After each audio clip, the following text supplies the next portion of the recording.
put some water. So, nilagay kong water is 2 cups po siya. So, gagawa po tayo ng DIY finger paint. So, ito yung homemade natin. So, guys. So, heat natin siya ng medium heat. So, antayin natin siya. So, after that, ilagay natin yung... So, ayun guys, I put some salt. So, 1 teaspoon of salt. So, stir natin muna guys.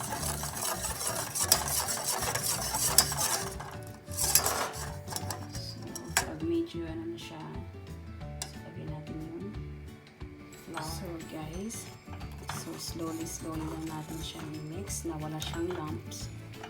Okay.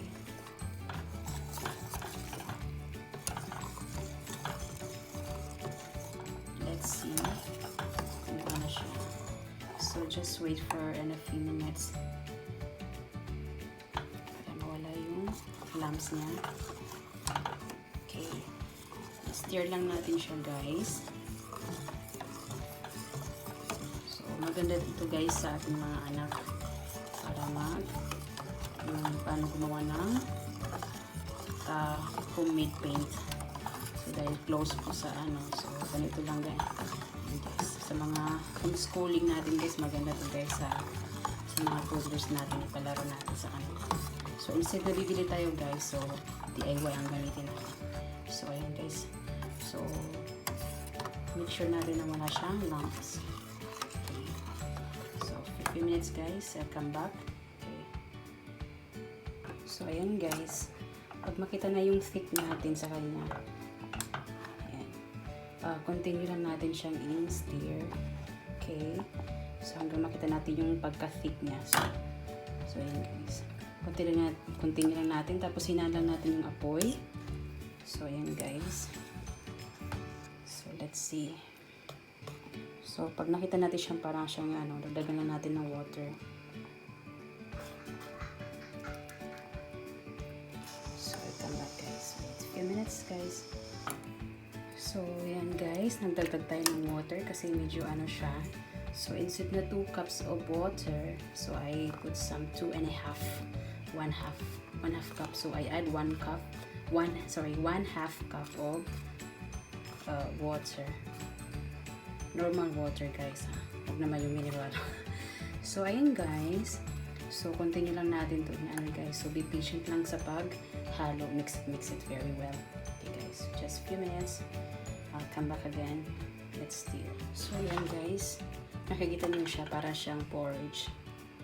So continue lang pag mix it, kung makukuha niyo na yung exact consistency sa paggawa ng finger paint.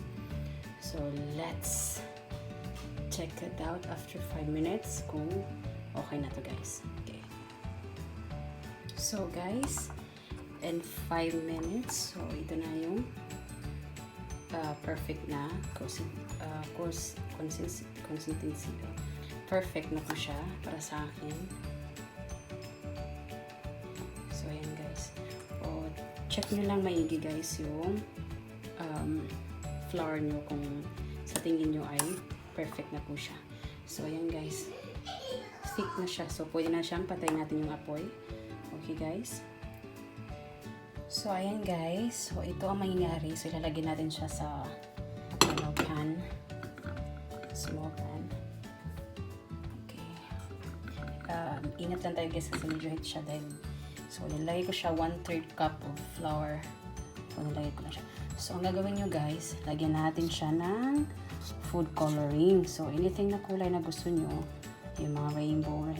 So, yan. So, lagyan natin guys ng So, kunin natin yung food coloring. Hello guys, I'm back. So, ayan na yung, natin, yung food coloring na hinahalo ko. So, ayan guys, meron tayong dark blue. So, ang ginagamit ko is well tone. Yung, ito siya guys. Sky blue. So, yan. So, medyo dinadark ko siya. Dalawang dalawang scoop ko ng toothpick na food color. So, minix siya ng minix. Yan. So, ganyan ang ka-dark niya.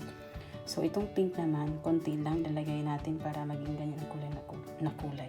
So, pink siya. So, ito naman yung yellow. So, konti lang din nilagay ko para perfect yung pagka-yellow niya. So, ayan niya guys. Nakakatuwa siya guys. So, ito naman yung red natin. So, ginawa ko. Wala kasi akong red na full coloring. So, yung pink, so, dinamihan ko lang siya na nilagyan. Dinamihan ko na siya nilagyan guys. So ayan siya. Kaya para siyang red. So, kasi wala akong ibang full coloring guys. So, 4 lang to. So, itong green. So, hinalo ko siya ng yellow at saka yung itong sky blue. So, pinaghala ko siya. So, naging green po siya. So, ito naman yung peach natin guys. So, ganyan po yung peach natin. So let's go guys. Ito yung ipaano natin sa ating sa anak ko na 2 years old and a half. So mag-3 na siya next month. So yan guys. So i-ano lang natin sa kanya. Ipalaro natin to sa kanya. So para hindi siya boring. So I hope you enjoy at magustuhan nyo ito guys. Thank you very much for watching. Wait lang guys.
Come here. So yun guys.